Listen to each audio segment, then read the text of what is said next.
Assalamualaikum warahmatullahi wabarakatuh. Kakek Arman, seorang lelaki renta berusia 78 tahun, hidup sederhana di sebuah desa kecil di pinggiran kota. Selama bertahun-tahun, dia hanya mengandalkan pensiun yang tidak cukup untuk memenuhi kebutuhan hidupnya. Meskipun miskin, kakek selalu dikenal sebagai sosok yang bijak dan penuh kasih.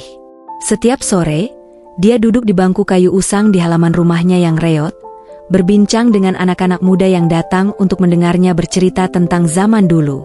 Namun, hidup kakek berubah drastis ketika sebuah kejadian tak terduga terjadi. Pada suatu hari, seorang lelaki muda bernama Dedi datang ke rumah kakek dengan membawa tawaran yang menggoda. Dedi mengaku sebagai seorang pegawai pemerintah yang sedang mencari cara untuk memajukan desa ini. Dalam obrolan mereka, Dedi menyarankan kakek untuk terlibat dalam proyek pembangunan yang katanya akan membawa banyak keuntungan. Kakek yang naif dan ingin membantu desa, tanpa berpikir panjang setuju. Namun, siapa sangka bahwa keputusan itu akan membawa Arman pada jalan yang penuh dengan intrik, pengkhianatan, dan masalah hukum yang besar. Kakek yang dulu dikenal sebagai sosok bijak tiba-tiba terseret dalam pusaran kasus yang tak terduga, kasus korupsi. Dedi kembali mengunjungi kakek Arman beberapa hari setelah pertemuan pertama mereka. Kali ini, dia membawa kabar yang lebih meyakinkan. Pak Arman, Anda tahu kan betapa pentingnya pembangunan di desa ini? Jika Anda terlibat, desa ini bisa mendapatkan bantuan dana besar untuk renovasi jalan, pembangunan sekolah, dan fasilitas umum lainnya. Semua ini akan meningkatkan kualitas hidup warga, kata Dedi dengan penuh semangat. Kakek Arman yang sederhana, namun penuh rasa ingin tahu, mulai terbuai oleh kata-kata manis Dedi. Tapi, saya sudah tua, Dedi. Apa yang bisa saya bantu? Tanyanya ragu. Dedi tersenyum lebar dan menjelaskan bahwa kakek hanya perlu menjadi penasihat dalam proyek tersebut. Tidak perlu khawatir, Pak Arman. Kami hanya membutuhkan tanda tangan Anda. Anda tidak perlu repot-repot turun tangan. Semuanya akan diurus oleh tim kami, jelas Dedi. Dengan penjelasan yang meyakinkan, kakek Arman akhirnya setuju. Dia merasa lega karena bisa ikut berkontribusi untuk desa tanpa harus berjuang keras. Tidak lama kemudian, kakek Arman menandatangani dokumen yang disodorkan Dedi, yang dia pikir hanyalah prosedur biasa. Namun, beberapa minggu kemudian, kabar buruk datang. Pembangunan yang dijanjikan tidak kunjung dimulai, dan proyek yang seharusnya membawa keuntungan malah terlihat penuh dengan kejanggalan. Anggaran yang dialokasikan untuk pembangunan diduga telah diselewengkan. Nama kakek Arman tiba-tiba mencuat sebagai salah satu pihak yang terlibat dalam penyalahgunaan dana tersebut. Kakek yang tak pernah membayangkan dirinya akan terseret dalam masalah besar, kini harus menghadapi kenyataan pahit. Kabar tentang keterlibatan kakek Arman dalam kasus korupsi mulai tersebar luas. Warga desa yang dulu begitu menghormati kakek kini mulai ragu. Beberapa orang bahkan mulai menghindarinya, takut jika mereka dikaitkan dengan kasus besar ini. Kakek yang tak mengerti apa yang sebenarnya terjadi merasa bingung dan terluka. Dia hanya mengikuti apa yang dikatakan Dedi, yang dia anggap sebagai anak muda yang ingin memajukan desa. Tidak lama setelah itu, pihak berwenang mulai melakukan penyelidikan. Polisi datang ke rumah kakek dengan surat perintah. Pak Arman, Anda harus ikut kami ke kantor polisi untuk diperiksa sebagai saksi dalam kasus korupsi dana proyek desa, kata seorang polisi dengan nada tegas. Kakek Arman merasa cemas dan takut. Saya hanya menandatangani surat yang Dedi beri. Saya tidak tahu apa-apa tentang uang atau proyek, ujar kakek dengan suara gemetar. Namun, pihak kepolisian tak begitu mudah percaya. Mereka menunjukkan bukti bahwa tanda tangan kakek Arman ada dalam berbagai dokumen yang mengalihkan dana desa untuk proyek yang tidak pernah terrealisasi. Semua bukti itu mengarah pada satu kesimpulan, kakek Arman terlibat dalam penggelapan dana negara. Meski kakek Arman bersumpah bahwa dia hanya ingin membantu, dia tak bisa mengelak dari fakta-fakta yang ada. Sementara itu, Dedi yang dulu begitu dekat dengan kakek kini menghilang tanpa jejak. Tidak ada yang tahu di mana dia berada. Kakek Arman pun mulai merasakan betapa besar permainan yang terjadi di balik layar. Dia merasa seperti sedang diburu, terjebak dalam dunia yang tidak pernah dia pahami. Saat itulah seorang pengacara muda bernama Nia, yang mendengar tentang kasus kakek Arman, menawarkan bantuan. Nia percaya bahwa kakek tidak bersalah, dan dia ingin membantu membersihkan nama kakek Arman. "Kakek, kami akan mencari tahu siapa yang benar-benar bertanggung jawab," ujar Nia, penuh tekad. Pengacara Nia mulai mengumpulkan bukti untuk membela kakek Arman. Dia tahu bahwa kakek tidak mungkin terlibat dalam penyelewengan yang besar seperti yang dituduhkan. Nia mulai menyelidiki lebih dalam tentang siapa sebenarnya Dedi, pemuda yang telah menjerumuskan kakek Arman ke dalam kasus ini. Ternyata, Dedi bukanlah orang yang ia klaim.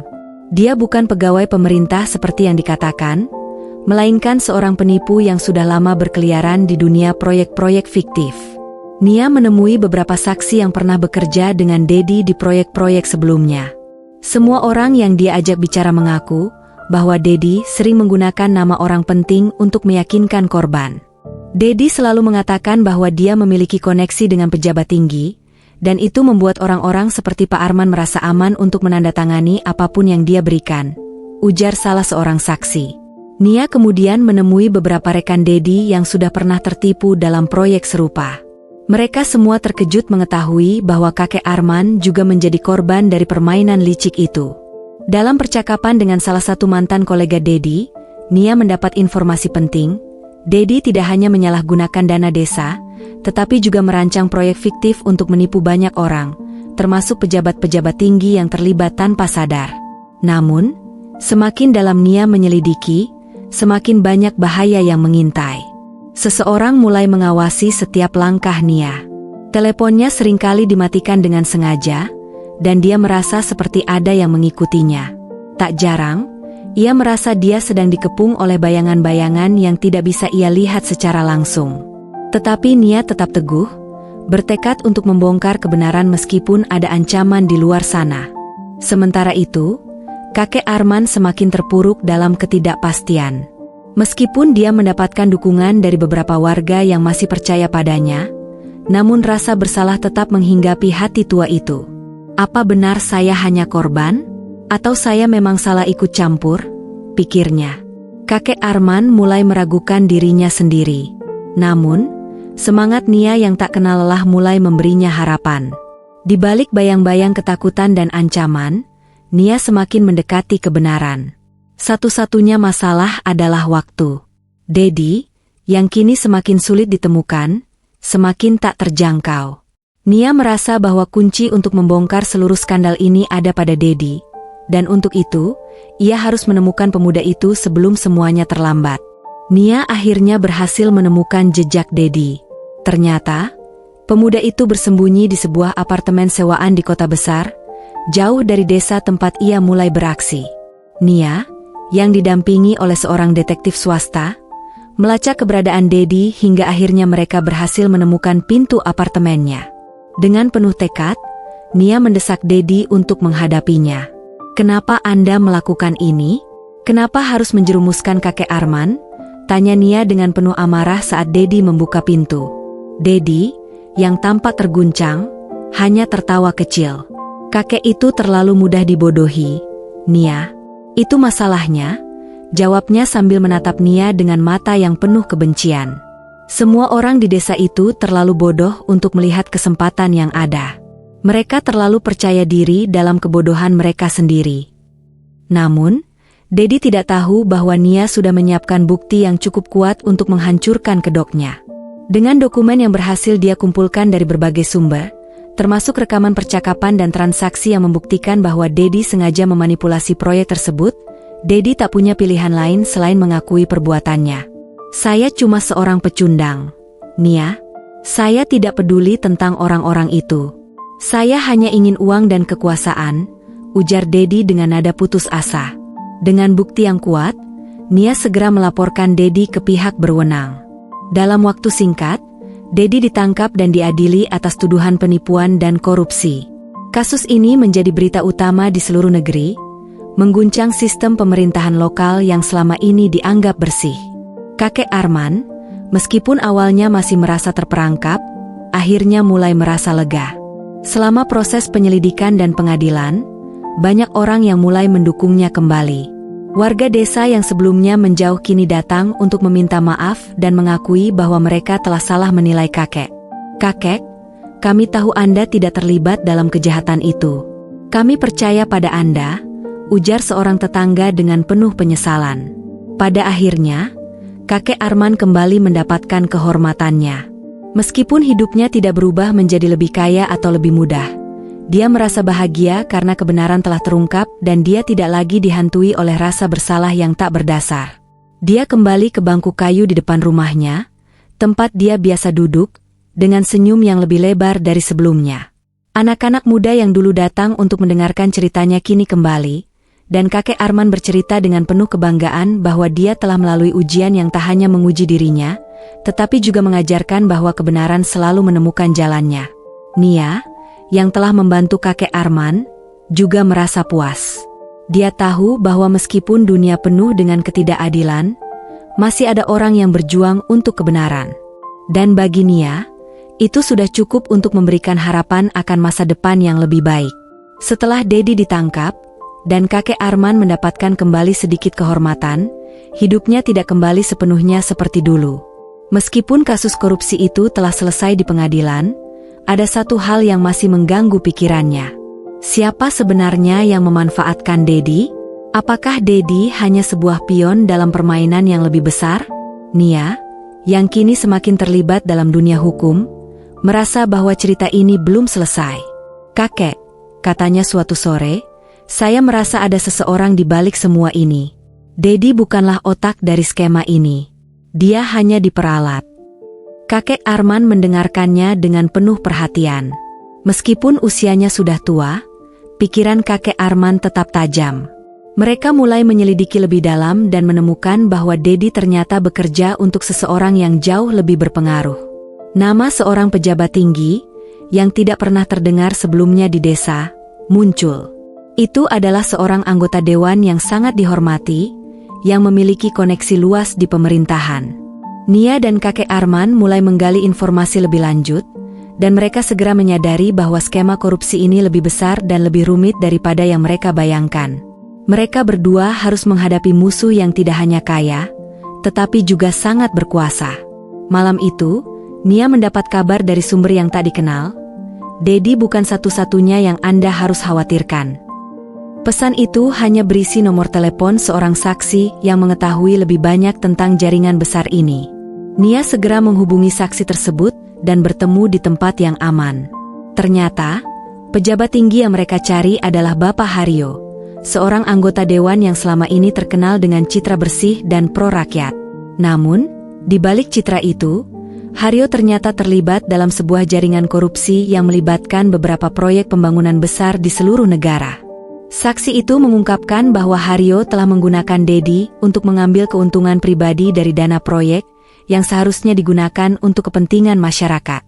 Dalam kesepakatan gelap dengan pengusaha dan pejabat lainnya, Haryo mengalihkan dana pembangunan desa ke kantong pribadinya.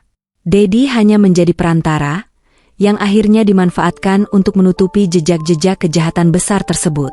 Dengan bukti yang semakin jelas, Nia memutuskan untuk melaporkan Bapak Haryo. Namun, dia juga menyadari bahwa melakukan ini akan berisiko besar. Haryo adalah orang yang sangat berkuasa dan memiliki banyak pengaruh di kalangan aparat.